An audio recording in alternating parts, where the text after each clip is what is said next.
Bursa Koalisi Merah Putih menggelar pertemuan khusus di kediaman Ketua Umum Partai Gerindra Prabowo Subianto di Hambalang, Bogor. KMP memberikan dukungan penuh kepada Ketua DPR Setia Novanto atas kasus dugaan pelanggaran kode etik yang dilaporkan Menteri SDM Sudirman Said ke Mahkamah Kehormatan Dewan. Pertemuan berlangsung tertutup sejak sore tadi. Hadir dalam pertemuan antara lain Ketua Umum Partai Golkar Abu Rizal Bakri, Ketua Umum P3 Hasil Muktamar Jakarta Jan Faridz, dan Presiden Sohibul Iman, serta Prabowo sebagai tuan rumah. Tampak pula petinggi dan fungsionaris partai yang tergabung dalam KMP termasuk Setia Novanto. Ketua Umum PAN Zulkifli Hasan tidak hadir dalam pertemuan tersebut. Namun politisi senior PAN Amin Rais ikut hadir. Dari informasi yang beredar, Ketua DPR Setia Novanto menjadikan ajang pertemuan tersebut untuk mengklarifikasi atas masalah yang kini dialaminya. Novanto dilaporkan ke MKD atas dugaan pelanggaran kode etik lantaran diduga mencatut nama Presiden Joko Widodo dan Wakil Presiden Yusuf Kala untuk memuluskan perpanjangan kontrak karya PT Freeport Indonesia di tanah Papua. Novanto membantah tudingan tersebut termasuk menjadi makelar saham sebagai bagian divestasi PT Freeport. Setelah mendengarkan semua keterangan Setia Novanto, semua petinggi Koalisi Merah Putih sepakat menerima penjelasan Novanto.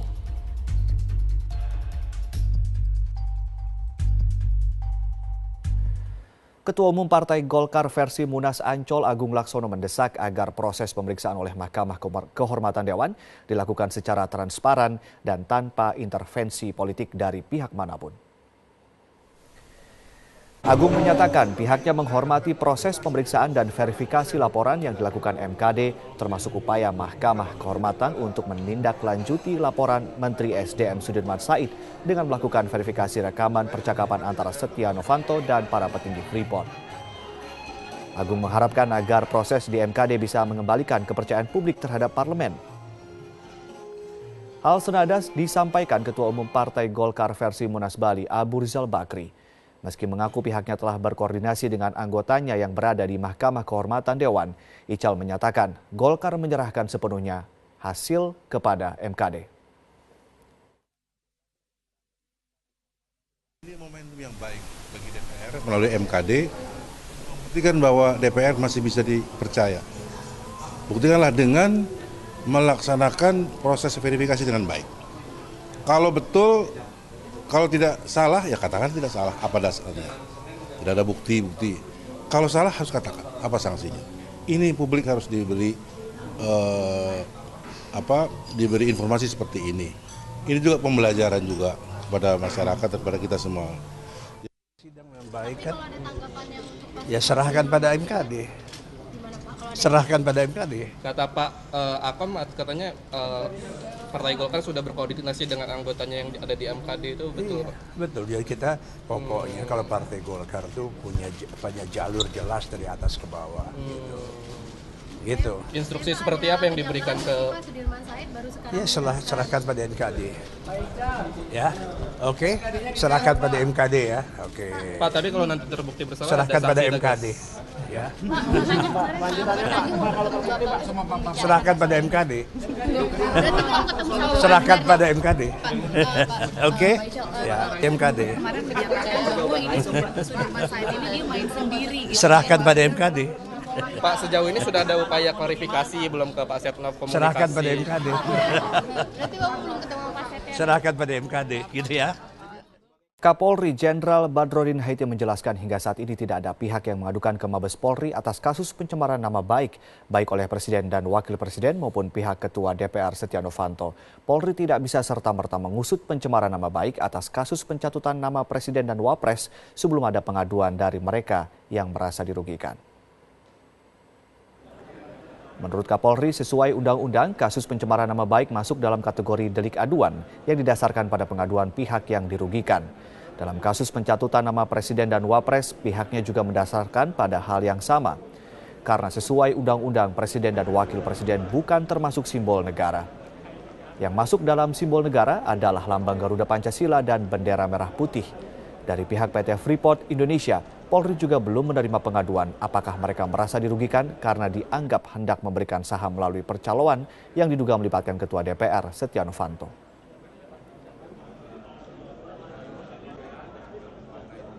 Langsung simbol negara itu kan sudah ada undang-undangnya. ada Garuda Pancasila, ada Indonesia Raya, ada bendera merah putih, itu tidak termasuk. Tidak masuk. Bukannya melekat itu Pak? Hah? Ketika bawa nama presiden atau Jokowi sekalipun bukannya melekat itu, nggak bisa dipisahkan. Ya kita lihat undang-undangnya, ya, kan ada simbol-simbol negara itu ada undang-undang. Di tengah hangatnya isu mengenai skandal rekaman dugaan maklar di PT Freeport, staf khusus Menteri SDM Said Didu hari ini mendatangi gedung Komisi Pemberantasan Korupsi. Said Didu membantah jika kedatangannya ke Komisi Pemberantasan Korupsi pagi tadi untuk menyerahkan hasil bukti rekaman percakapan Ketua DPR Setia Novanto dengan PT Freeport Indonesia ke penyidik KPK. Namun dia mengaku jika saat ini Kementerian SDM tengah memberantas para maklar kasus yang banyak bermain di kementeriannya. Lebih lanjut, Said Didu menegaskan saat ini Kementerian SDM tengah gencar-gencarnya memberantas maklar kasus yang bermain dengan para pengusaha yang bekerja sama dengan Kementerian SDM. Pembicaraannya kan sudah maklar kan, maklar kebijakan seakan-akan dia bisa memberikan kepastian bahwa kebijakan bisa diambil sesuai keinginan mereka asal, istilah saya asal itu kan maklar. Pak, terakhir kalau misalkan pembagian. Nah, saya tambahkan sedikit. Dan laporan yang masuk bukan hanya ini loh, banyak loh yang melapor. Banyak yang melapor menyatakan kami dipanggil si A, diterima si B, di ini si B, minta negosiasi begini, banyak. Bukan hanya ini. Yang ini kan yang terungkap karena ada rekaman lengkap kan, tapi yang lapor. Skandal maklar Freeport yang melibatkan Ketua DPR Setia Novanto masih berputar di ranah etik atau di Mahkamah Kehormatan Dewan. Sejumlah anggota DPR mendesak KPK harus bernyali untuk menangani kasus yang mengarah ke tindak pidana gratifikasi.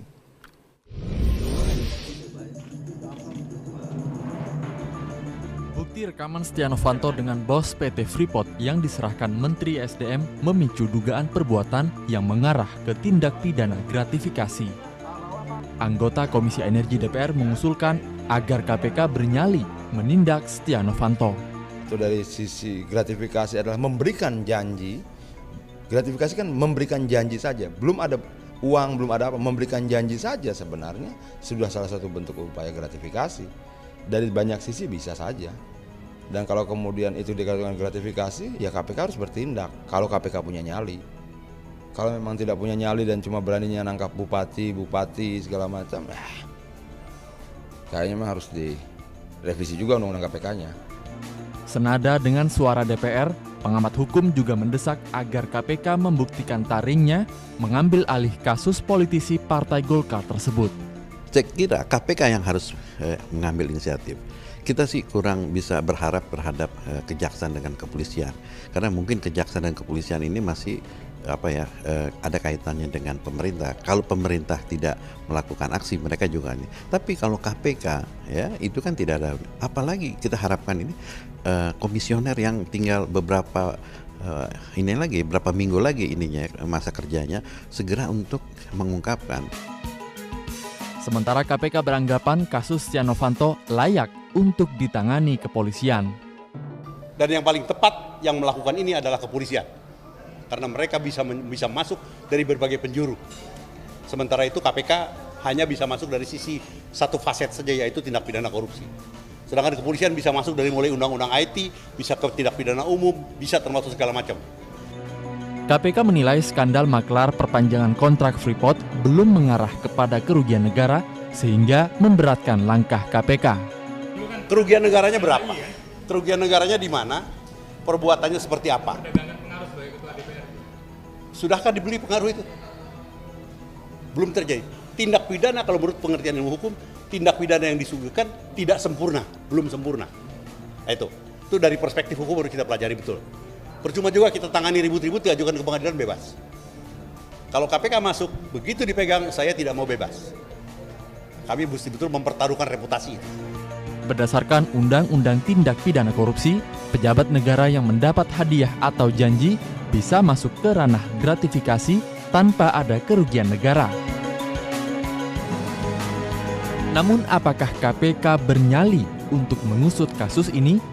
Karena jika hanya sanksi etik, akan banyak pejabat negara yang berpotensi menyalahgunakan jabatannya. Tim Liputan Metro TV. Ya, Mahkamah Kehormatan Dewan terus didesak untuk segera menuntaskan dan mampu bersikap objektif dalam mengusut dugaan pelanggaran etik Ketua DPR Setia Novanto. Tak hanya itu, desakan untuk pengusutan melalui jalur hukum dan politik juga didorong oleh sejumlah pihak. Lantas bagaimana perkembangan penyelidikan di MKD hingga hari ini? Kami akan mengulasnya dengan sejumlah narasumber di Prime Time News malam hari ini. Yang pertama ada analis politik Hanta Yuda. Selamat malam Mas Hanta. Selamat malam Mas Wahyu. Terima kasih sudah hadir, dan juga ada pakar hukum pidana Ganjar Laksmana. Selamat malam Mas Ganjar. Selamat malam.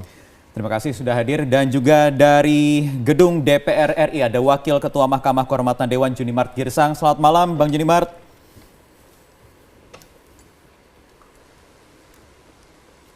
Halo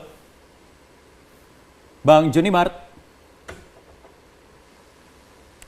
Bisa dengar suara saya Bang? Oke, baik. Kami masih menunggu sambungan komunikasi dengan DPR. Sebenarnya saya ingin pertanyakan dulu update perkembangan di MKD hari ini. Tetapi kalau kita lihat perkembangannya tidak hanya di MKD saja, Mas Hanta. Banyak yang terjadi juga Mas Ganjar. Kemarin juga MKD sudah menerima bukti rekaman yang diserahkan oleh Kementerian SDM melalui staf ahlinya Pak Said Didu. Dan sudah dilakukan sejumlah telaah, tentunya nanti akan kita konfirmasi. Tetapi sampai sejauh ini Mas Ganjar, apa yang bisa Anda lihat dari yang berlangsung di MKD? Ya begini ya, MKD ini kewenangannya terbatas ya, dan dia hanya berwenang untuk melihat adanya dugaan pelanggaran etik. Ya. Tapi begini dulu, satu, sudah ada belum ya kode etiknya tertulis? Kalau sudah ada, baru kita bisa lihat pelanggaran kode etik yang mana, pasal berapa. Mudah-mudahan sudah ada ya. Gitu. Jangan sampai belum ada nih. Gitu. Nanti ukurannya jadi terlalu luas. Ya. Seperti itu. Nah, kedua, yang dilakukan MKD ini karena pelanggaran etik, maka tidak punya upaya memaksa. Ya. Kalau Pak Setia Novanto diundang tidak mau hadir, MKD bisa apa? Ya. Presidir Freeport diundang tidak mau hadir, MKD bisa apa? Pengusaha Riza Khalid diundang tidak mau hadir. Ada tata cara sebenarnya di MKD bisa memanggil ketua DPR. Iya, tapi di pengalaman praktek kemarin kan juga ada nggak hadir kan? Itu di kasus Donald Trump. Ya, nggak hadir. Justru dan MKD yang mendatangi. Iya, itu nggak bisa. Jadi poinnya begini, kan yang dibutuhkan apa? Keterangannya. Ya, nah, keterangannya untuk apa? Nah, makanya kaitannya langkah MKD itu begini. Apa sih sebetulnya kewenangan yang bisa dilakukan oleh MKD dan putusan apa yang kira-kira nanti paling maksimal, gitu ya? Sehingga dari situ kita bisa lihat MKD ini perlu diberi kewenangan apa. Misalnya, apakah perlu MKD mengklarifikasi substansi rekaman? Kan? Apakah tidak cukup dengan membuktikan pertemuan itu ada, maka pelanggaran kode etik sudah terjadi? Kan bisa dari situ. Nggak usah bicara substansi.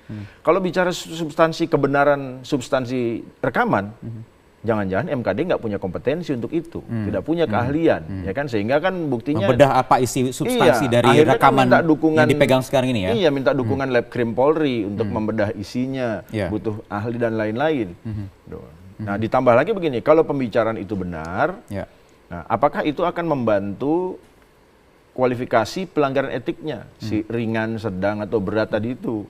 Kan seharusnya harusnya punya kewenangan ini, tapi nanti harus dikonfirmasi juga sehingga nanti bisa menyimpulkan apa yang dilidik sekarang oleh MKD.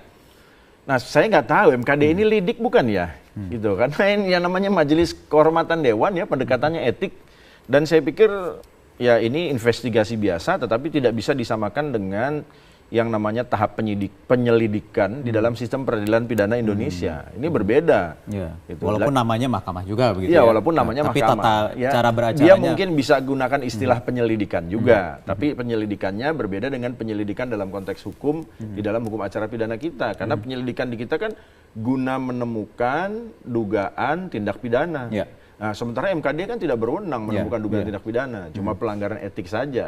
Lah kalau cuma pelanggaran etik, ngapain sampai klarifikasi ini itu dan lain sejauh itu? Gitu. Harapannya adalah apa yang dikerjakan oleh MKD nanti akan membuktikan apakah ada pelanggaran, ada kode etik yang dilanggar sebagai anggota dewan oleh Setia Novanto, ketua DPR atau tidak.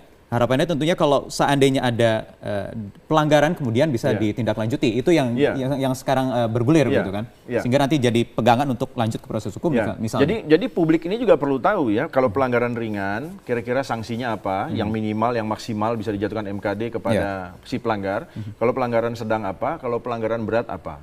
Lalu mohon maaf, sedahsyat-dahsyatnya putusan MKD itu apa? Bisa nggak memberhentikan? Gitu kan? Atau dia cuma merekomendasikan? Kalau merekomendasikan, itu ada sanksi terberat. Kalau dia nanti harus dibawa lagi ke saja lalu digelar ke paripurna, ya nanti ada hitung-hitungan politik lagi di paripurna. Jadi 2 tahap kan. Akhirnya proses yang dilakukan MKD memang bukan proses yang final. Sehingga apakah perlu seperti apa yang sekarang menjadi dorongan di luar publik kasus ini agar tidak hanya diproses secara etik saja, tetapi juga hukum? Ya, proses etik dan proses hukum dua proses yang berbeda, dua hal yang berbeda. Jadi hukum tidak perlu menunggu etik, etik pun tidak perlu menunggu hukum. Dua-duanya hukum mau tidak jalan perlu boleh. menunggu etik? Nggak perlu menunggu etik, nggak perlu. Sekarang begini, kalau dikatakan dari sisi kode etik tidak bersalah, kan belum tentu secara hukum, gitu kan?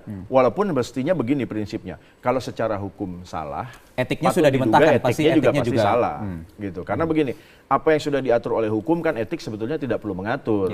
Bisa saja hanya terjadi pelanggaran etik tapi tidak jadi pelanggaran hukum. Tapi kalau terjadi pelanggaran hukum mestinya ada pelanggaran etik di situ.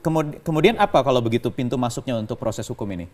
Untuk proses hukum saya pikir begini, kalau dibilang pintu masuk nggak perlu pintu. Penegak hukum bisa masuk tanpa pintu. Gitu. Karena begini, kalau dibilang harus ada laporan, di mana ketentuan harus ada laporan? Penegak hukum kita itu proaktif, ya kan? Polisi itu punya kewenangan untuk masuk. Ya, kejaksaan juga untuk kasus-kasus yang bisa ditangani, dia bisa menyidik misalnya, dia bisa tangani. KPK juga begitu. Ya kan? Penegak hukum kita ini aktif loh, bukan pasif duduk di nunggu. Jadi mana kalau secara kewenangan ya, ada kejaksaan, ada Polri, ada juga KPK. KPK bisa Polri bisakah masuk ini selain ada delik aduan juga pencemaran nama baik misalnya, atau mungkin percobaan penipuan, atau KPK mungkin ada dugaan gratifikasi, korupsi dan lain sebagainya. Mana yang bisa lebih dulu masuk? Gini, tiga-tiganya berwenang ya, kepolisian, kejaksaan, KPK punya kewenangan. Kenapa? KPK misalnya bisa masuk berdasarkan dugaan tindak pidana korupsi. Ya, yang menurut saya memang ada nih. Tapi begini, lidik dulu. Gitu. Jadi kalau tadi misalnya mohon maaf Pak Taufikur Rahman Ruki bilang nanti kita sidik, kita maunya dihukum, nggak mau bebas. Loh makanya dilidik dulu. Ya kan, kalau memang ada dugaan tindak pidana naik penyidikan. Tapi memang KPK berarti khusus fokus pada dugaan tindak pidana korupsi. Nah, kejaksaan pun begitu, punya kewenangan di dugaan tindak pidana korupsi. Nah, kepolisian punya kewenangan lebih luas, bukan cuma korupsi, mulai dari dugaan penipuan atau percobaan penipuan atau pelanggaran undang-undang ITE entah oleh siapa, gitu kan, atau juga tindak pidana korupsinya bisa, gitu. Tapi dan itu tidak harus menunggu, ini delik biasa bisa langsung masuk. Ini delik biasa dan sama sekali tidak ada aturan bahwa orang harus melapor. Baik, kita akan dalami lagi nanti Mas Ganjar. Tapi saya ingin bergabung dulu ke Bang Junimart Girsang. Selamat malam Bang Junimart. Ya, selamat malam Mas Wahyu. Ya, Bang Junimart, apa perkembangan di MKD hari ini setelah kemarin juga sudah menerima nih bukti rekaman percakapan? Ya, kemarin jam 16.20 lebih kurang, saya dengan dua orang pimpinan MKD sudah bertemu dengan Saudara Kapolri, ya dalam rangka untuk melakukan diskusi terkait dengan bukti rekaman yang kami terima pada hari Rabu pagi. Saran dari Pak Kapolri mengatakan bahwa tidak perlu pendalaman lebih lanjut mengenai rekaman tersebut karena yang dilaporkan telah mengakui adanya pertemuan dan telah mengakui sebagian adanya percakapan.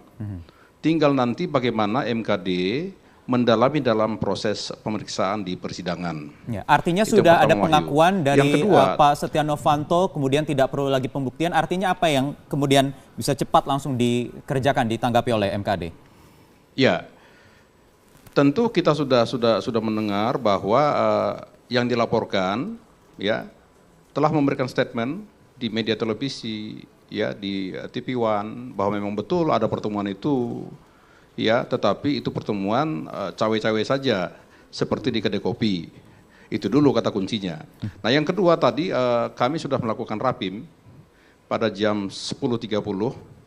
Hasil keputusan rapim memutuskan bahwa hari Senin kami akan melakukan rapat internal anggota ya dalam rangka menerima hasil verifikasi dari tenaga ahli. Rapat tersebut akan menentukan kapan hari persidangan dimulai dan siapa pertama yang kita panggil. Baik. Baik, Tan. Yang kedua, kami juga memutuskan bahwa dalam persidangan nanti ya disarankan apabila anggota setuju, kita akan membuka sidang secara terbuka untuk umum karena ini bukan perkara asusila. Baik. Demikian Wahyu. Baik, Bang Junimar, tahan sebentar. Ini ada tambahan berita lagi karena ada fraksi Golkar yang hari ini juga menginstruksikan anggotanya di Majelis Kehormatan Dewan untuk mendukung Setia Novanto atau kadernya, ketua DPR yang sekarang menjadi terlapor di MKD. Ini membuat kekhawatiran baru lagi. Publik yang khawatir MKD ini akan masuk angin atau lain sebagainya. Bang Junimar, tahan sebentar, nanti dijawab usai jeda berikut ini di Prime Time News. Kami akan segera kembali.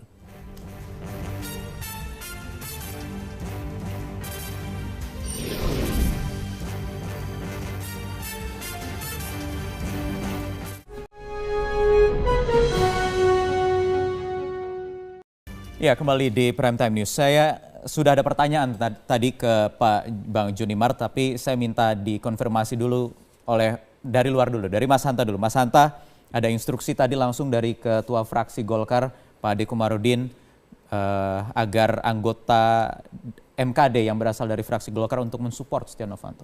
Maksudnya apa ini? Ya, apa kalau implikasi support itu maknanya ini, adalah mengawal supaya persidangan dilakukan secara transparan, kemudian sesuai aturan, standar begitu, menurut saya sah-sah saja. Tetapi kalau misalnya itu bernada intervensi, itu bisa diadukan lagi ke Mahkamah MKD lagi ada di MD3 saya baca. Jadi ada pihak misalnya di pasal berapa itu termasuk fraksi misalnya berusaha mengintervensi proses MKD bisa di-MKD-kan lagi. Itu poinnya ya sebelum soal Golkarnya. Nah, tadi saya melanjutkan Mas Ganjar di pasal 122 itu Mahkamah Kehormatan Dewan itu memang memiliki tugas untuk melakukan penyelidikan, mungkin dalam konteks bukan seperti di hukum, lembaga hukum ya, penyelidikan dan verifikasi. Dan keputusannya itu adalah bersifat mengikat, final dan mengikat. Dan itu kecuali yang sifatnya paling keras, misalnya sanksinya adalah pemberhentian tetap keanggotaan. Nah, itu harus dibawa ke paripurna. Tapi di luar itu bisa. Bahkan jadi kategori yang paling rendah dan sedang masih bisa. Iya, kalau yang teradu misalnya katakanlah Pak Setia Novanto tidak hadir dalam persidangan MKD, tapi MKD punya pembuktian lain, punya saksi yang lain bisa dihadirkan, bahkan MKD bisa membuat keputusan. Jadi kalau misalnya MKD ini bebas intervensi, transparan, betul-betul profesional, menurut saya Pak Junimar dan kawan-kawan itu memang punya ruang yang kalau kita buka di Undang-Undang MD3 itu punya ruang yang cukup tinggi kuat untuk menegakkan kode etik dan norma. Ada penjelasan cukup di sana. Nah, dalam konteks Golkar tadi menurut saya mungkin poinnya di luar soal dimensi hukum, etik dan satu lagi politik. Nah, Golkar mungkin bisa belajar juga dari partai-partai lain, meskipun ini belum tersangka ya, bukan kasus hukum, katakan belum melari ke sana. Misalnya yang terakhir, misalnya Partai Hanura dengan kasus kadernya, kemudian Nasdem, tersangka, ada treatment yang ditangkap oleh publik ketika ada sikap partai yang jelas. Meskipun ini belum, tetapi poin saya adalah untuk kasus tanda petik, Ketua DPR harusnya standar etikanya lebih tinggi daripada anggota biasa. Nah, itu yang saya harapkan justru Golkar memiliki sikap yang dikirim kepada publik. Jadi di luar persoalan hukum, terkait tadi Pak Junimar katakan justru sudah ada klarifikasi bahwa rekaman itu betul. Nah, itu yang saya disayangkan. Tapi kalau sikapnya adalah menginstruksikan kadernya di MKD untuk mensupport. Nah, makna support itu dulu. Kalau itu dalam rangka mengawal agar transparan, kalau saya baca di media tadi Pak Bambang Susatyo dalam konteks ini transparan, itu positif berarti. Tapi kalau dalam rangka mengamankan dalam makna negatif tentunya itu tidak boleh. Justru bisa diadukan lagi ke MKD, tidak boleh mengintervensi proses di MKD. Ini yang saya pikir perlu dipertimbangkan oleh Golkar. Oke, Karena ini oke. kan posisi ini Baik. yang paling cepat itu Golkar bisa ngambil keputusan. Karena ketua DPR-nya dari Golkar, kalau Golkar memutuskan partainya lewat fraksi kemudian menarik pun misalnya karena pertimbangkan untuk menjaga kehormatan dan lain sebagainya, kemudian diganti dengan nama lain, itu bisa juga sebenarnya. Oke. Itu Jadi yang sekali paling lagi cepat. jangan sampai kata mensupport atau memberikan dukungan itu itu harus salah tafsirnya macam-macam ini. Kata-kata supportnya kan memang bisa ditafsirkan macam-macam Iya. tadi Iya, itu. betul. Tapi kita lihat begini secara jernih, yang sedang butuh disupport ini siapa? Iya. MKD. Iya. Jadi kalau Betul. Golkar mengeluarkan kata-kata mensupport Setia Novanto, Novanto, itu berarti indikasi harus intervensi. ditafsirkan yang lain. Intervensi? Bukan Intervensi. transparansinya. Oke, Iya. Bang Juni Mart yang bisa Maksud menjawab saya ini sebagai secara- wakil. Iya, secara politik Iya. keluarkan aja pernyataan Golkar mendukung. Bang Juni Mart silakan jawab sebagai wakil lebih terang ketua ya. Mahkamah Iya. Kehormatan Dewan yang mulai dikhawatirkan ini akan ada intervensi nih, Bang Juni Mart.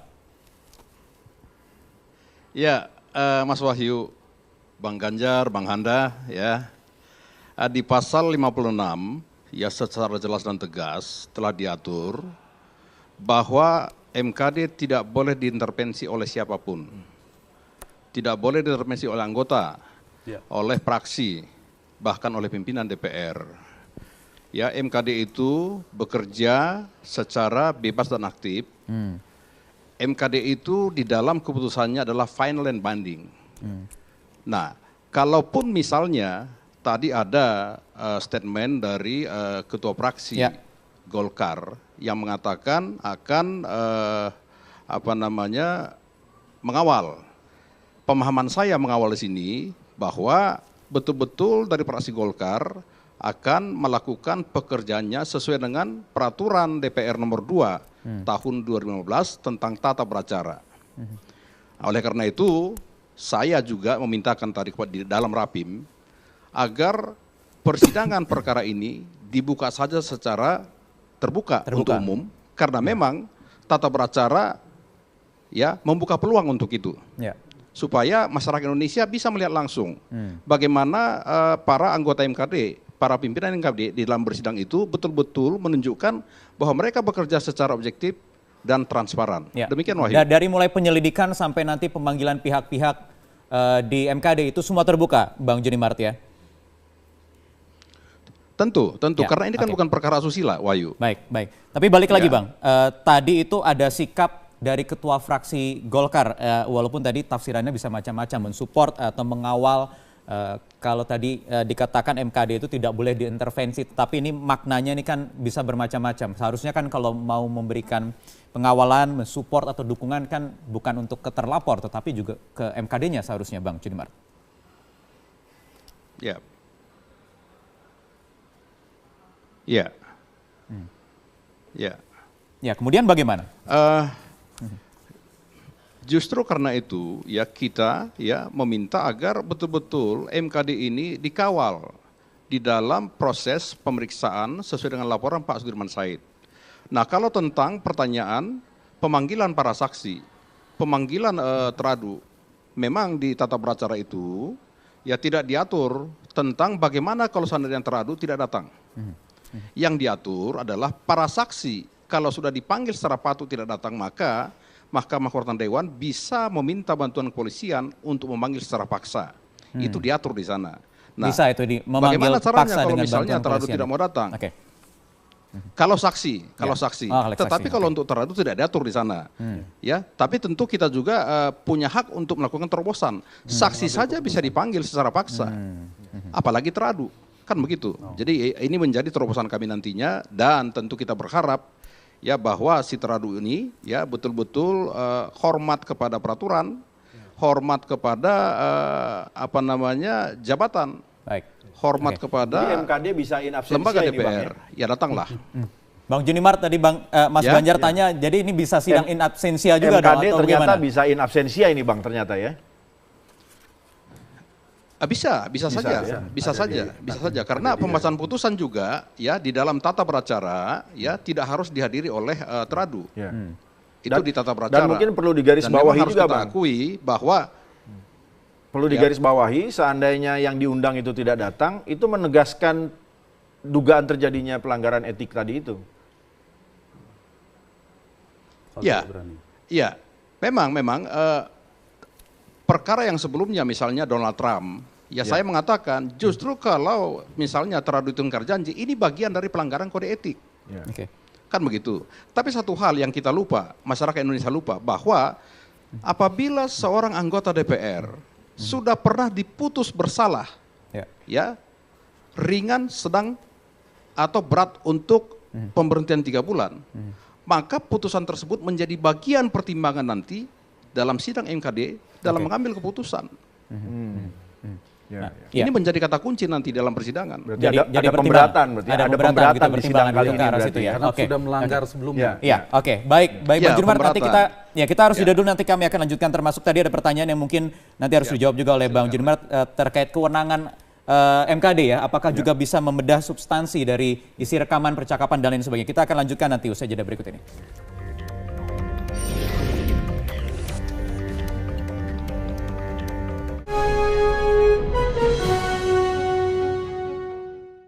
Ya, kembali di Prime Time News. Mas Ganjar mungkin bisa menanggapi ini agak sedikit keluar dulu dari proses etik di MKD.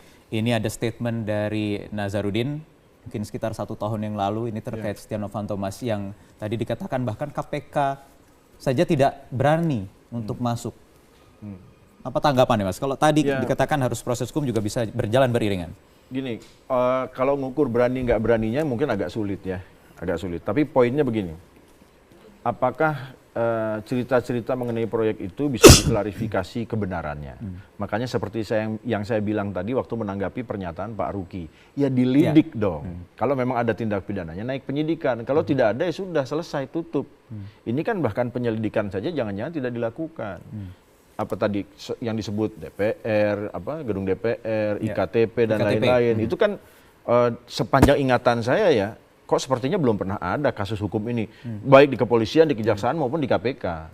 Gitu. Jadi kalau kita bicara berani nggak berani, tiga-tiganya nih kita tanya berani atau enggak. Gitu. Cuma kalau saya lebih kepada begini, cerita ini cerita yang bisa diklarifikasi dan bisa didalami. Ya. Nah, cuma tinggal poinnya begini, seberapa sulit mendalami, seberapa effort yang harus dilakukan, gitu ya. Nah, tapi kalau melihat nilai proyeknya besar, berarti permainannya besar, menurut saya sih pantas kalau penegak hukum atau KPK mendalami. Jadi sekali lagi tidak cukup hanya berhenti di etik saja gitu? Nggak cukup berhenti di etik saja, harus masuk ke proses hukum, termasuk yang sekarang ini. Walaupun begini ya, dari segi tindak pidana, ini minimal yang dilakukan, yang terjadi ini kan minimal percobaan penipuan. Ya. Atau bisa pasal 2 Undang-Undang Korupsi, memperkaya diri secara melawan hukum, walaupun belum mendapat apapun. Gitu ya. Tapi memang pasal 2, pasal 3 itu tidak mensyaratkan orangnya mendapatkan sesuatu atau negara dirugikan, keuangan negara atau perekonomian negara. Tidak mensyaratkan, karena di situ ada kata dapat. Ya. Nah di pasal 3 dia bilang dengan tujuan menguntungkan diri sendiri atau orang lain atau korporasi. Jadi tujuannya saja cari untung. Jadi ini Polri harusnya sudah bisa masuk melalui semuanya sebetulnya menurut saya. Kalau bicara undang-undang korupsi, Polri bisa, Kejaksaan bisa, KPK bisa. Ya, tapi yang tadi saya bilang, skup yang lebih luas, kalau ada tindak pidana di luar korupsi, ya hanya polisi yang bisa. Ya, kalau ada undang-undang itu. Tapi kalau undang-undang ITE, ya bukan Pak Setia Novanto dong yang disasar. Ya, yang menyebarluaskan pembicaraan. Nah, pertanyaannya termasuk tudingan ini sadapan begitu. Iya. Nah, kan gini, kalau bicara sadapan, ini kan sudah tegas, ini bukan penyadapan, ini rekaman pembicaraan. Itu bukan penyadapan, sehingga kita tidak relevan kalau bicara oh ini ada yang tidak berwenang menyadap. Nggak ada penyadapan, ini merekam pembicaraan. Saya ketemu Anda, duduk berduaan, saya rekam diam-diam. Udah selesai. Gitu. Setiap orang bisa melakukan itu. Tidak ada telepon seluler yang disadap. Kalau penyadapan itu kan intersepsi, saluran komunikasi intersepsi. Ini rekaman pembicaraan, ketemu langsung, diam-diam, handphone saya di kantong, merekam. Gitu. Siapa aja bisa melakukan itu, maka hati-hati kalau bicara sama orang memang. Gitu. Poinnya kan itu. Baik, kita bergeser lagi. Tadi proses hukum, proses etik, proses politik. Mas Hanta, hari ini ada sikap dari sejumlah anggota DPR yang mengajukan mosi tidak percaya kepada Iya, dikawal semuanya. Satu hukum, yang kedua etik, tadi MKD tadi melewat Pak Junimart, yang ketiga politik. Dan 3 dimensi itu dikawal oleh publik, penting untuk mengawal proses semuanya. Kalau politik ada 3 jalan menurut saya. Kalau mosi tidak percaya itu kan gerakan moral. Secara aturan di internal, peraturan di DPR itu tidak ada istilah mosi tidak percaya. Tapi sebagai gerakan moral boleh-boleh saja. Nah, yang bisa ditempuh sebenarnya, satu tadi yang saya katakan, Golkar bisa menarik nama itu misalnya dengan pertimbangan internal partainya karena menunjukkan komitmen kepada publik, karena kuatnya arus aspirasi publik, bisa mengganti dengan nama lain. Itu satu. Yang kedua juga bisa ditempuh melalui angket sebenarnya. Pansus yang sudah diusulkan saya dengar ada dari politisi PKB, politisi Nasdem dan lain sebagainya, itu bahkan bisa secara komprehensif untuk membuka semuanya satu persatu semuanya. Karena kalau di Undang MD 3 saya baca juga bisa masuk ke arah sana, syaratnya juga tidak berat amat. Nah, ini juga bisa menjadi pintu masuk bagi secara politik oleh anggota DPR. Kalau jadi setuju Mas Hanta ada suara-suara ini untuk mendorong pansus? Ya, kalau mau komprehensif semuanya saja. Kalau pansus arahnya kan salah satu misalnya dalam rangka untuk menyelidiki terkait dengan penyelenggaraan undang-undang, peraturan negara dan atau kebijakan strategis yang ada kaitan dengan hajat hidup orang banyak dan seterusnya. Nah, namanya bukan kasus sekedar Pak Setia Novanto, tapi Freeport secara keseluruhan bisa dibuka satu persatu dan ujungnya untuk perbaikan, mengoreksi sistem pengelolaan sumber daya alam kita. Jadi buka saja, yang satu menuduh yang ini katanya ini pertarungan dua kelompok dan sebagainya. Nah, walaupun ini karena pansus ini kan proses politik, konsekuensi dan implikasi yang ditimbulkan nanti belakang tapi memang bisa macam-macam, bisa saja liar karena ini bisa menyeret siapa saja begitu, tidak hanya ketua DPR. Kalau memang ternyata ada indikasi bersalah, ya justru bagus kan, publik kalau itu gampang. klarifikasi semuanya. Iya, terang benderang, semuanya terbuka. Jadi itu ruang politiknya. Menurut saya anggota DPR bisa menempuh itu, fraksi partai bisa menempuh itu. Khusus yang fraksi-fraksi bisa mengusung pansus angket tadi, karena itu ada pijakannya di MD 3, atau tadi untuk konteks Golkar juga bisa melakukan itu. Daripada misalnya tadi ada dugaan Mas Ganjar juga mengatakan kemungkinan intervensi kan jadi di pasal 145 mungkin sekedar mau didukungan kepada Pak Julimat dan kawan-kawan, itu kalau ada pimpinan, anggota atau unsur fraksi yang melakukan intervensi itu dilarang, ada di jelas MD 3. Bahkan bisa diadukan lagi nanti oleh masyarakat. Bisa diadukan lagi ke. Tapi yang saya lebih khawatir sebetulnya bukan intervensi.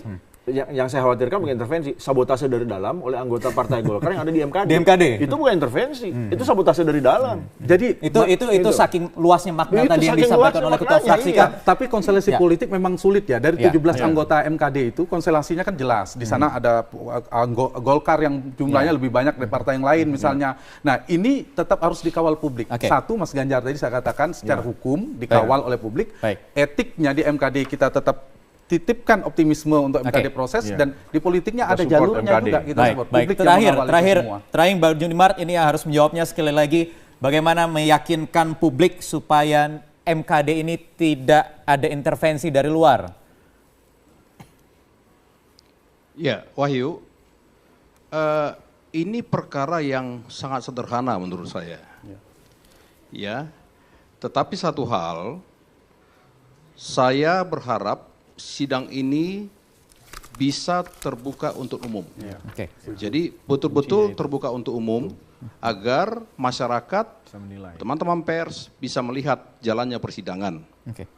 Yang kedua, ini kan masalah integritas. Setiap anggota DPR harus menghindari perilaku yang tidak patut, tidak pantas, dan harus menjaga harkat, citra, dan martabat DPR. Pertanyaannya, apakah diperbolehkan seorang anggota DPR bertemu di luar untuk membicarakan proyek? Sederhana masalahnya.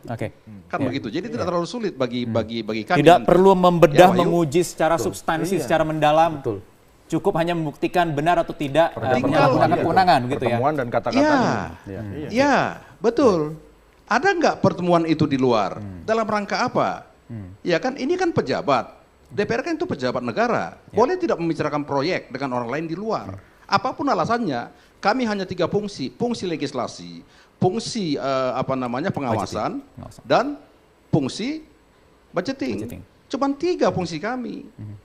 Paling tambah 1 fungsi diplomasi. Itu pun kalau diperlukan.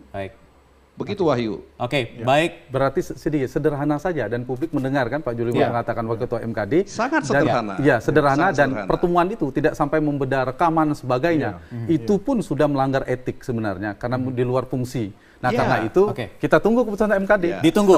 Hari Senin kalau memang sudah begitu sederhana tadi yang disampaikan oleh Bang Junimart, seharusnya nanti mudah ke depan ya. Mudah-mudahan Senin ada kepastian, ini publik dan juga media bisa ikut mengawal proses penyelidikan, proses persidangan di Mahkamah Kehormatan Dewan dengan transparan. Ya, gitu Wahyu. ya. Bisa Tolong hadir. kami dikawal. Baik, kami akan mengawalnya, Bang. MKD. Terima kasih atas waktunya malam hari ini di Prime News. Makasih. Ya, dan juga Mas Hanto Yuda dan Mas Ganjar Laksmana atas waktunya di Prime News. Terima kasih, Bapak-Bapak.